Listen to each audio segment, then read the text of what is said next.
ഒരു പുതുയുഗ കേരളത്തെക്കുറിച്ചാണ് വാചാലമായി പറഞ്ഞിട്ടുള്ളത്. പക്ഷേ ആ പുതുയുഗ കേരളം കെട്ടിപ്പടുക്കാൻ എന്ത് ചെയ്യും എന്നതിനെ സംബന്ധിച്ച് വ്യക്തമായ ഒരു ധാരണയും ഈ നയപ്രഖ്യാപന പ്രസംഗത്തിലില്ല.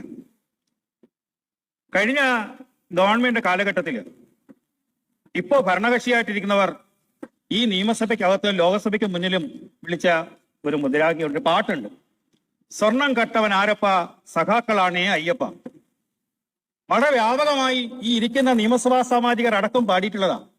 പക്ഷെ ഒരു നയപ്രഖ്യാപന പ്രസംഗം അവതരിപ്പിക്കപ്പെട്ടപ്പോൾ എന്താണോ പ്രതിപക്ഷത്തിരുന്നപ്പോൾ അവർ ഉന്നയിക്കപ്പെട്ടത്, അത് ഭരണകക്ഷിയായി മാറിയപ്പോൾ അതിനെ സംബന്ധിച്ച് ഒരു നിലപാടും, കേരളം കണ്ട ഏറ്റവും വലിയ കൊള്ള, കേരളത്തിലെ ഭക്തജനങ്ങളുടെ മനസ്സിനെ വേദനിപ്പിച്ച ആ സംഭവത്തെ സംബന്ധിച്ച് ഒരു വാചകം ആ നയപ്രഖ്യാപന പ്രസംഗത്തിൽ ഇല്ല എന്നുള്ളത് ഏറെ ശ്രദ്ധിക്കപ്പെടേണ്ടതാണ്.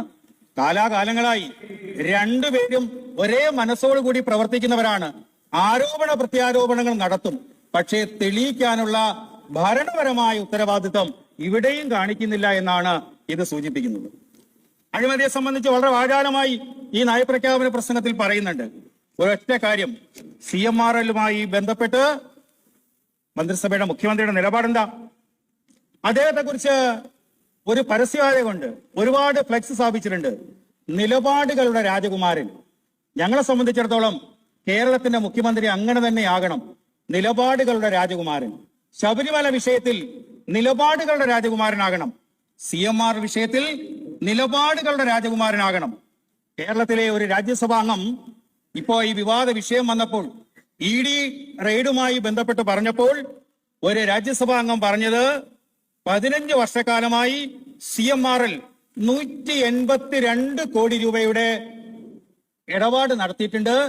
ആ ഡയറിയിൽ ആരുടെയൊക്കെ പേരുണ്ട്, ആ പേരൊക്കെ അന്വേഷിക്കണമെന്ന് പറഞ്ഞിട്ടുണ്ട്. നിലപാടുകളുടെ രാജകുമാരൻ, അത് സംബന്ധിച്ച് അദ്ദേഹത്തിന്റെ നിലപാട് വ്യക്തമാക്കുന്നത് വളരെ നല്ലതായിരിക്കും. അങ്ങനെയാണെങ്കിൽ അത് ഈ കേരളത്തിന് അഴിമതിയെ സംബന്ധിച്ച് നടത്തിയ ആ പ്രസ്താവന ഒരു നല്ല പ്രസ്താവനയായി മാറും. മറ്റൊന്ന്, നയപ്രഖ്യാപന പ്രസംഗത്തിന്റെ തുടക്കത്തിൽ ഭാരതത്തിന്റെ പ്രഥമ പ്രധാനമന്ത്രി പറഞ്ഞ ഒരു വാചകം അദ്ദേഹം ഉദ്ധരിച്ചിട്ടുണ്ട്. ഒറ്റയ്ക്ക് പ്രവർത്തിക്കുന്നതിനേക്കാൾ ഒരുമിച്ച് പ്രവർത്തിക്കുന്നതാണ് നല്ലത്. എന്തോ ഒരു സംശയം, കേരളത്തിലെ 3 പേര് മുഖ്യമന്ത്രിയാകണം എന്ന രീതിയിൽ ചില വാശിയൊക്കെ നടന്നിട്ടുണ്ട്. അതുകൊണ്ട് മറ്റു 2 പേരും അദ്ദേഹത്തോടൊപ്പം ഒരുമിച്ച് നിൽക്കണമെന്നാണോ ഇതുകൊണ്ട് ഉദ്ദേശിക്കുന്നതെന്ന് ഒരു സംശയം കൂടി കേരളത്തിലെ ജനങ്ങൾക്കുണ്ട്.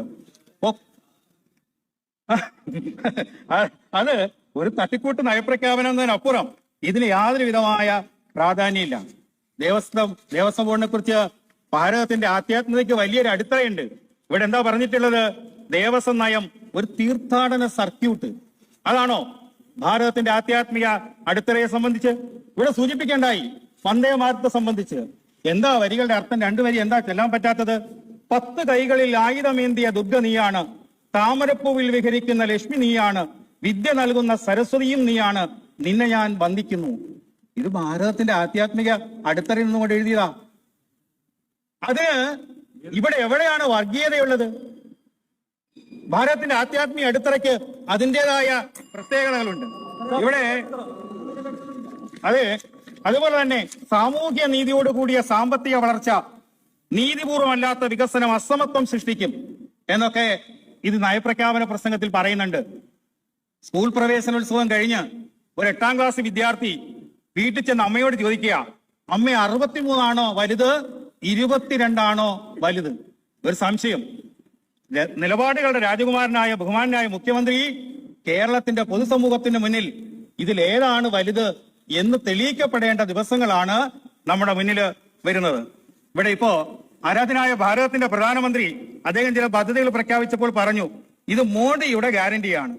ഇപ്പോൾ കേരളത്തിലെ നയപ്രഖ്യാപന പ്രസംഗത്തിലും ചില ഗ്യാരണ്ടികൾ പറയുന്നത് നല്ലത് തന്നെയാണ്. കേന്ദ്ര ആവിഷ്കൃത പദ്ധതികൾ സമയബന്ധിതമായി നടപ്പിലാക്കുന്നത് നല്ലത് തന്നെയാണ്. ഇപ്പൊ ആയുഷ്മാൻ ഭാരത് 5 ലക്ഷം രൂപയുടെ ഇൻഷുറൻസ് പദ്ധതിയാ. ഇപ്പോൾ അത് പുതിയ മുൻ മുഖ്യമന്ത്രിയുടെ പേര് പറഞ്ഞ് മറ്റ് തുക ഉയർത്തിക്കൊണ്ട് പറയുന്നു.